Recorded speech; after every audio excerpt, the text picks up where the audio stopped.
Welcome everybody to the Y108 Bowser Nissan Theater. We are joined by Big Machines, Midland. All right, we rehearsed this. You got to get, there you go.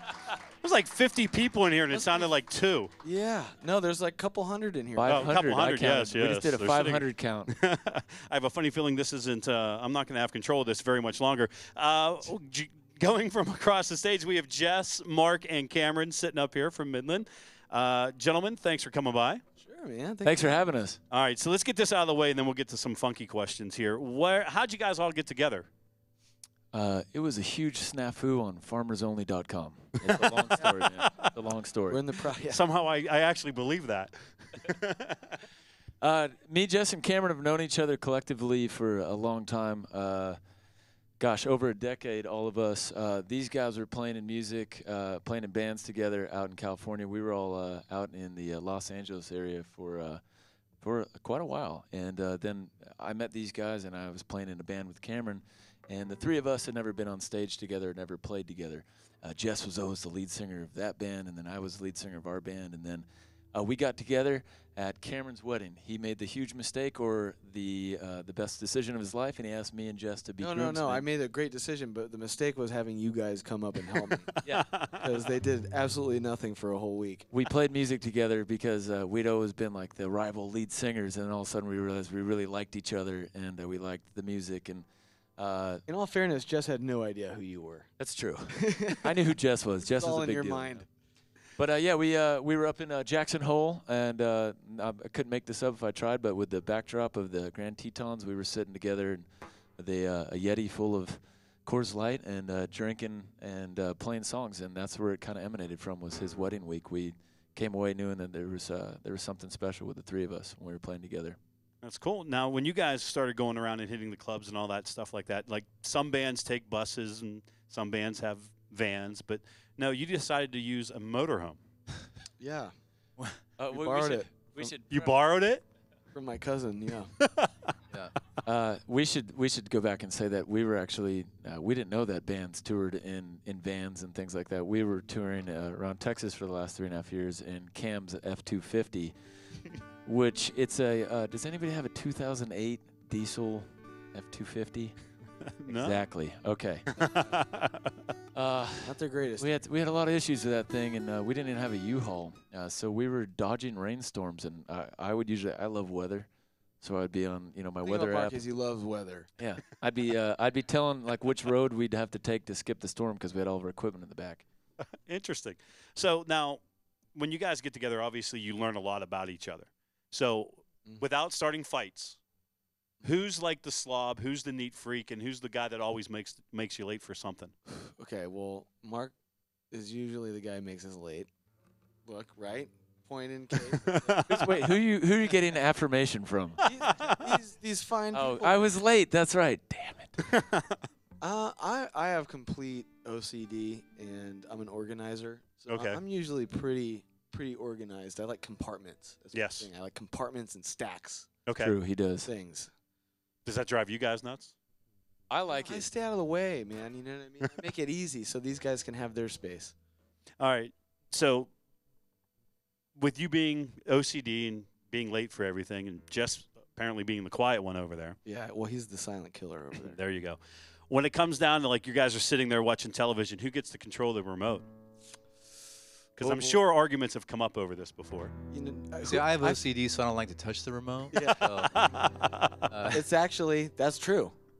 these guys like sports, so they usually, find. I feel bad for whoever has the remote, though, usually, because that guy has. They get yelled at. Yeah, by they get the yelled two. at by the other two guys. Yeah. So Oh, really? It's not like a glorious position.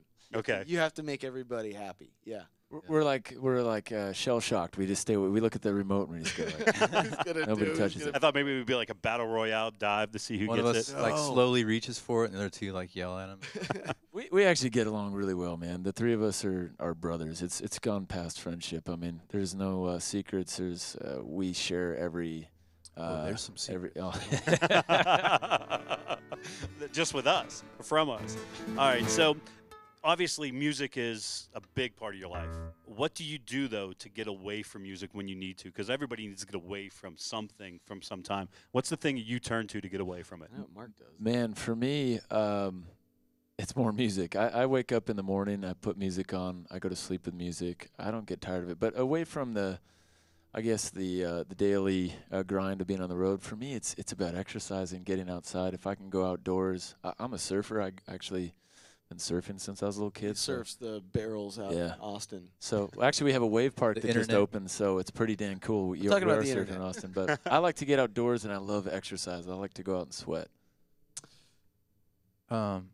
Yeah, I like researching going over Niagara Falls in a barrel. This He's is not Jess's kidding. newest This is exception. true. This is a true. Or, Spent a lot of time obsession. doing that lately. Yeah, don't get him started. Aside from that, I like antiques. I Yeah. try to go find antique shops in the little towns that we go to That's and Jess's. see what they got. Is it now? Is there something you're looking for in particular? No, And do you know what you're looking at when you see it? no, Yes. just Yeah, you like do. different regions have different types of antiques and things that you'll find. You know, little farm towns will have little Mhm. artifacts and stuff like that, and it's just kind of interesting to Mhm. look at That's Jess's bag. the artifacts of the area. I get really, I have no patience for antiquing. Jess has like infinite amount of patience to do that. I go in and I'm like, what? So I usually when we're off the road, just going home, trying to get as much sunshine as possible. Maybe playing some fetch with the dogs. You know what I mean? We've got a bunch of animals at the property, so we've got donkeys and horses and goats and chickens and pigs and all that stuff. E-I-E-I-O. You just wake up one day and decide you're going to be Old MacDonald? Oh yeah, more like Noah's Ark. We have 2 of everything. Oh, okay. The craziest thing. He's got the overalls and everything, man. So by the time I'm kidding. done feeding everybody, it's time for bed, and I usually don't have any time. So All right. And finally, I always ask this because it does give a little bit of insight to what your influences are when it comes to music. Let's say the album's done, but there's one slot left. And I'm sure I'm figuring out it's going to be different for each one of you. But good question. what's the cover song you want to put on that album? Good question. I know mine. It would be Drive by the Cars. Wow. Can't say I saw that one coming. Yeah. Interesting. Reason? A buddy of ours, Johnny Burris, he's the tour manager for Gary P. Nunn, London Homesick Blues. Anybody? Y'all know that? Jerry Jeff Walker, a longtime collaborator, a very famous guy out How of Texas. come you picked that song though? Johnny Burris, after South by Southwest, we had been on a crazy run and hadn't had any time, and it was Monday after South by Southwest. We just played like 6 shows, and it was just really heavy. And Johnny stopped by my house, and we were just enjoying a day off and drinking some beers at my little place in Austin. And Johnny just looked at me and goes, "Man, have you ever tried covering Drive by the Cars?" And I go, "No." And he goes, "Well, I think it could be an amazing country song." So I learned it on the spot for Johnny, and I was encouraged by my hot neighbor that came over, so I played it extra well. And yeah, and I love that song. All right. Jess? He loves that song. That was the short answer. Yeah, but we had to hear about the hot neighbor that came over to check him out. Mm-hmm. I'll go with Lloyd. Suzanne. I'll say Empty Glass, Gary Stewart.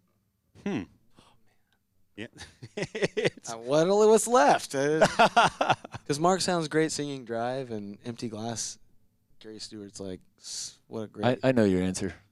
I would do Take It to the Limit by the Eagles. No, I was going to say Rosie. Maybe Rosie by Jackson Brown. Yeah. See, you only get one, though, so you're going to have to pick it out. Okay. I figured it out. I love Take It to the Limit, man. But I don't think it'd be right for this band. That's something I sing in the shower. I'm going with Drive. I'm going with Drive. Going with All Drive right. with Mark. You just now got an insight into Cameron's life. There you go.